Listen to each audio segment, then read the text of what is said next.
Good morning বন্ধুরা, তোমরা সবাই কেমন আছো? আশা করি যে যেখানে আছো সবাই ভালো আছো, আর আমরা খুব ভালো আছি। সরস্বতী লাইফস্টাইলে নতুন একটি ভিডিওর সাথে সবাইকে অনেক অনেক ওয়েলকাম আর ভালোবাসা জানিয়ে আজকের ভিডিওটা আমি স্টার্ট করছি। তো দেখো, প্রত্যেক দিনের মতো আজও সকাল সকাল ঘুম থেকে উঠে গেছি। এখন ঘড়িতে বাজে ভোর 5টা, আর আমি ভোর 5টার সময় উঠে পড়েছি। উঠে পড়ে আমি হাত মুখ ধুয়ে ব্রাশ করে চলে এসেছি। প্রথমে আমি চা করে নিলাম। তো এই দেখো, আমি চা খেতে বসে গেছি। আর রাত্রেবেলার বেঁচে যাওয়া একটা রুটি ছিল, তো ভাবলাম যে আজ স্নান করতে একটু অনেকটাই বেলা হবে, তো এই রুটিটা আমি খেয়ে নিই। তো দেখো, আমি চায়ের সঙ্গে এই বাসি রুটিটা খেয়ে নিলাম। তো চাটা খেয়ে নিয়ে প্রত্যেক দিনের মতো কাজে লেগে যাব। তো ছেলে এখনও ঘুমোচ্ছে, ঘুম থেকে ওঠেনি। আর ঘুম থেকে উঠলে পরে ওকে এনে পরে খাওয়াবো। তো এই দেখো, আমার চা খাওয়া কমপ্লিট। আর এখানে চাটা রেখে দিলাম বরের জন্য ঢাকা দিয়ে। আর দেখো, তোমরা বন্ধুরা সবাই বলবে যে কড়াইয়ে কেন চা করছে। তো কড়াইটাতে চা করছি, তার কারণ হচ্ছে কড়াইটাতে অল্পখানি দুধ ছিল। তো কড়াইটাতে দুধ গরম করা হয়, তো ওটাতে অল্পখানি দুধ ছিল। আর আমাদের বাড়িতে সবাই দুধ দিয়ে চা খায় না, যেমন আমার শাশুড়ি মা, শ্বশুরমশাই ওরা লিকার চা খায়, আর আমি আর আমার বর দুধ চা খাই।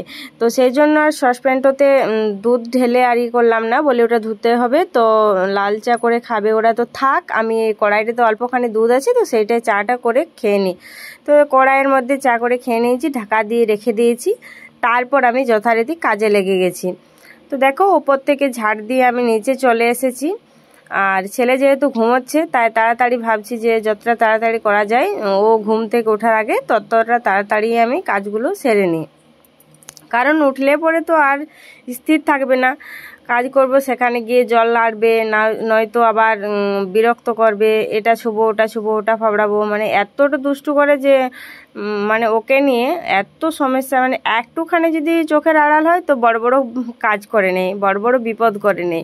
তো তাই ওকে সবসময় চোখে চোখে রাখতে হয়, মানে এতটা পরিমাণে ছটফটে। তো দেখো, ওই যে মিঠুও উঠে গেছে ঘুম থেকে, ও বাইরে বের হয়ে গেছে। তো আমার এখানে ঝাঁটফাট দেওয়া হয়ে গেছে মোটামুটি। তো তারপর দেখো, আমি ঝাঁটফাট দিয়ে চলে এসেছি অন্য সাইডে ঝাড় দিতে। ওই দিকটা আমার হয়ে গেছে। তারপর আমি চলে এসেছি বারান্দার এই দিকটা ঝাড় দিতে। তো ঝাড় দেওয়ার পর আমি ঘরগুলো মুছে নেব। এখনও আমার ছেলে ওঠেনি, ঘুমোচ্ছে। তো তাই ভাবলাম যে এই কাজগুলো করে নিই। তো এই দেখো, ঝাড় দেওয়ার হয়ে যাওয়ার পর আমি ঘরটা ভালো করে মুছে নিচ্ছি। আর দেখো, ওখানে অনেকখানি জিনিস দেখাচ্ছে। ধান বীজ এনেছে ধান ফেলার জন্য। তারপর দোকানের ওখানে ওই যে ওই পাশটা হচ্ছে দোকান, তো পেটি তেটি অনেক কিছু নামানো আছে। তো তাই ঘর ভর্তি জিনিস, এখন বেশি একটা খালি নেই। এটা হচ্ছে সিঁড়ির নিচটা। তো এখানেও অনেক জিনিস রাখা আছে। ওই পেটিটা দেখতে পাচ্ছ, ওই পেটিটার মধ্যে পুরো এক পেটি জুতো আছে, ছেঁড়া ভালো সব রকমের এক পেটি জুতো ভরা আছে। তো এই যেখানে ঘর মুছতে মুছতে এদিকে দেখছি ছেলে উঠে গেছে, ডাকছে, মা তুমি এসো, তুমি না এলে আমি নিচে যাব না। তো দেখো, এখানে ছেলেকে আমি নিয়ে চলে এসেছি। আর ওর না সর্দিটা সারছেই না, এত সর্দি, মানে এত শুকিয়ে যাচ্ছে, এত পাতলা হয়ে যাচ্ছে, কিছু মতে সারছে না। তো তাই একটা ঘরে মৌচাক বসছিল, তো সেটাই মৌচাকটা ভেঙে মধু বের করে ওকে বললো যে না, এটা বাড়ির তৈরি করা মধু, এটা ওকে খাওয়াও তুলসী পাতা দিয়ে। তো সেই মতো ওকে তুলসী পাতা দিয়ে দেখো আমি মধু প্রথমে খাইয়ে দিলাম। খাইয়ে দেওয়ার পর একটুখানি বেলা করে যেহেতু উঠেছে, তাই ভাবলাম আর হরলিক্স বিস্কুট দেবো না, ওকে ডাইরেক্ট একটা মোটা কিছু খাবার দিই। তো বললাম যে সুজি খাবে, তো বললেন না আমি সুজি খাবো না, ম্যাগি খাবো। তো তাই দেখো, ওখানে ওকে ম্যাগি করে দিলাম, আর ও ম্যাগি খেয়ে নিল। তারপর আমি চলে এসেছি সেই জায়গা যেটা সারা দিনের মধ্যে আমার এই জায়গাটাতে সব থেকে বেশি সময় কাটে, এই জায়গাটায়। তো চলে আসছি আমি কলসালের থালা ধুতে। তো এখানে যে আজকে রাত্রেবেলায় বাসি থালাগুলো আমি ধুয়ে রাখতে পারিনি।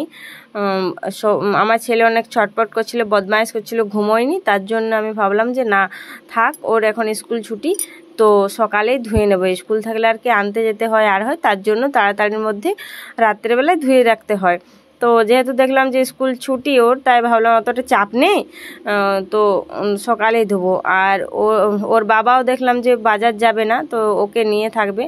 তো যাই হোক, এখানে দেখো চলে এসেছে বাসন ধুতে। তো ও প্রথমে আমার ওগুলো ধোয়া হয়ে গেছে, তারপর আমি এই বাসি থালাগুলো ধুয়ে নেব। তো এখানে বাসি থালাগুলো ধুয়ে নেওয়ার পর আমি এই কলের থাল বাইরেটা ভালো করে পরিষ্কার করে তারপর আমি বাকি কাজগুলো করে নেব। তো দেখো এখানে আমার থাল ধোয়া কমপ্লিট হয়ে গেছে। তারপর আমি এই যে কলের পাড়টা মানে যে অনেক ময়লা, রাত্রেবেলার খাওয়া থালা ধরো বেড়াল টেড়াল কত রকমের থাকে, এঁঠো কেটো গোটাই করে দেয়। তো সেই জন্য এগুলো জল দিয়ে প্রত্যেক দিন ভালো করে পরিষ্কার করে দেওয়া হয়।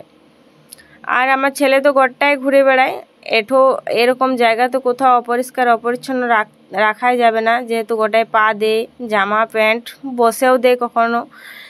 তার জন্য ওগুলো ভালো করে গোটায় সকালে সবাই পরিষ্কার করে দেয়, মা কাকিমারাও পরিষ্কার করে দেয়, আর সময় পেলে আমিও করে দিই। তো ওখান থেকে চলে এসেছি। আর এখানে দেখো জল ভরে নিচ্ছি। এই বাথরুমের বাইরেও একটা কল আছে। এই যে এগুলোয় না ছেলে যে কোনো সময় এসে পেচ্ছাপ করে দিয়ে চলে যায়। দেখো এখানে এগুলোতে আবার করে দেয়, তারপর আবার আসে। এখানে শামুক, আমাদের বাড়িতে না প্রচুর শামুক আছে।